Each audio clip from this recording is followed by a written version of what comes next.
Hello to all. Myself Piyush Gupta and my co-partner is Vijayshang Singh. We are here to present our project presentation on the topic of mobile tower of a region to maximize the coverage and reliability with the least number of tower.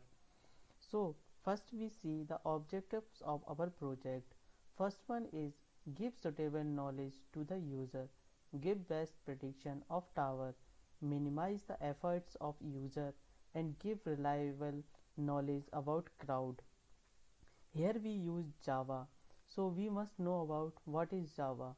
Java is a class-based object-oriented programming language that is designed to have a few implementation dependencies as possible.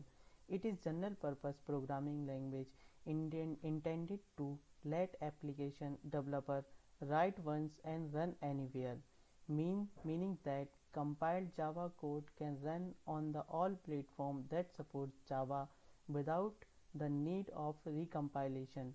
Java applications are typically compiled to write code that can run on any Java virtual machine, regardless of underlying Java architecture. Second one is machine learning. Here we also use machine learning language. So what is machine learning language? Machine learning language is a study of computer algorithm that improves automatically through experience. It seems as a subset of artificial intelligence. Machine learning algorithm build a model based on sample data known as training data in order to make prediction or decision without being explicitly programmed to do so. Machine learning algorithms are based on wide variety of applications such as email filtering and computer vision, where it is difficult or unfeasible to develop conventional algorithm to perform the needed task. So types of machine learning. There are three types of machine learning. First one is supervised, second one is unsupervised, and third is one is reinforcement. First we see the supervised learning. Supervised learning is the most popular program of machine learning. It is the easiest to understand and simplest to implement. Supervised learning is often described as a task oriented because of it is highly focused on singular tasks, feeding more and more example to the algorithm until it can accurately perform on the task. So here these are the fields where we use supervised learning: advertisement popularity, spam classification, and face recognition. Second one is unsupervised learning. Unsupervised learning is very much the opposite of supervised learning. It features no label. Instead, our algorithm would feed a lot of data and giving the tool to understand the properties of a data. From there, it can learn to group, cluster, or organize the data in a such a way that human can come in and make sense of newly organized data. In this picture, we can also see how unsupervised learning is basically works. Third one is reinforcement learning. Reinforcement learning is fairly different when compared to supervised and unsupervised learning, where we can easily see the relationship between supervised and unsupervised. The relationship to reinforcement learning is a bit murkier. These are some fields where reinforcement learning is used: video games, industrial simulations, resource management. So we use Veka in our project. So we must know about what is Veka. Veka is open source software provide tools for data processing, implementation of several machine learning algorithm and visualization tools so that you can develop machine learning technique and apply them to real world data mining problems.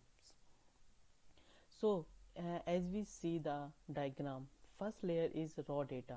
So what is raw data? Raw data is basically a unorganized data. So we must have to process that data into information. And next we see four models. Then the four models are classify, cluster, associate, and attribute selection. So these four are model which is used in Weka, and according to our need of project we use one of them. So in our project we use cluster, and these models have some its own library. By using these library we can use these models.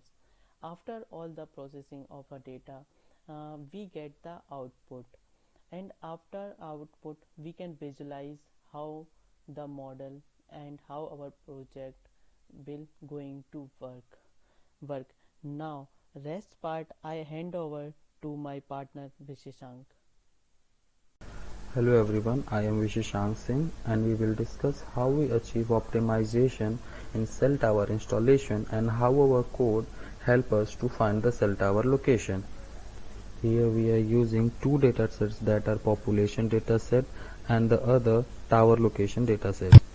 We are using here Weka.api package which contain many inbuilt packages and classes of ML which we will be using in our program. Here we are using clustering, which is very common in ML. It is generally a process of dividing data population in groups, such as data points in same group are not similar to the other data points and dissimilar to the data points of the another group. In population database, cluster will group the points that are close to each other into different clusters. Here we will be using k-means cluster, which divide population into k different groups, forming clusters where each cluster has its own centroid. For example, if we consider k as 3, then 3 clusters will be formed. Similarly, if we consider k as 5, then 5 clusters will be formed. Here k is user defined.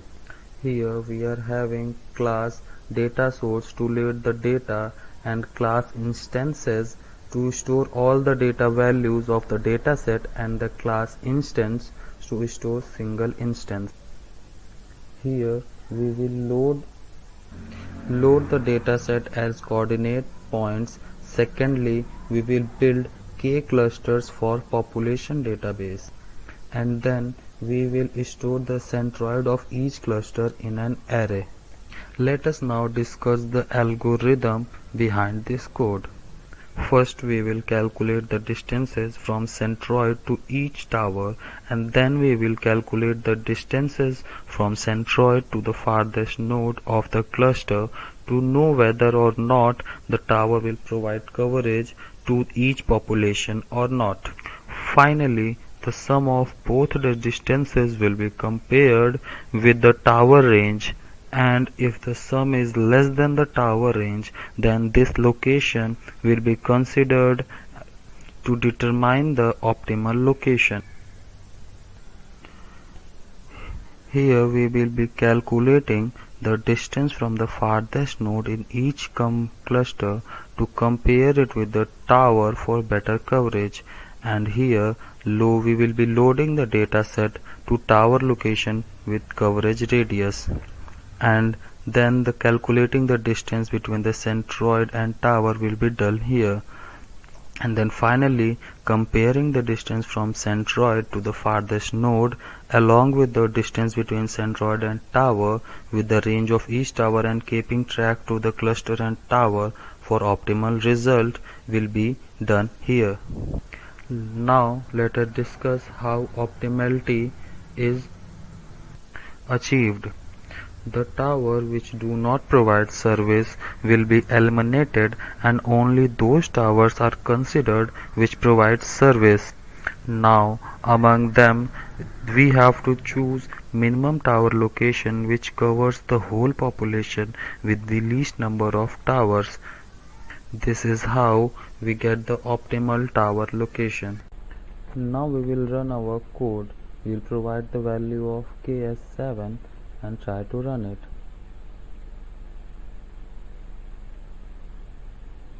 Here we will get the value of centroid for all the cluster from 0 to 6. For the cluster 0, the centroid value is 15.5 and 12.8, and similarly for the other clusters. Let us try some other value. Suppose let it be 5. Now we'll run it again and we will have the following result. Here we again got the cluster values from 0 to 4 with their respective centroid values. Thank you.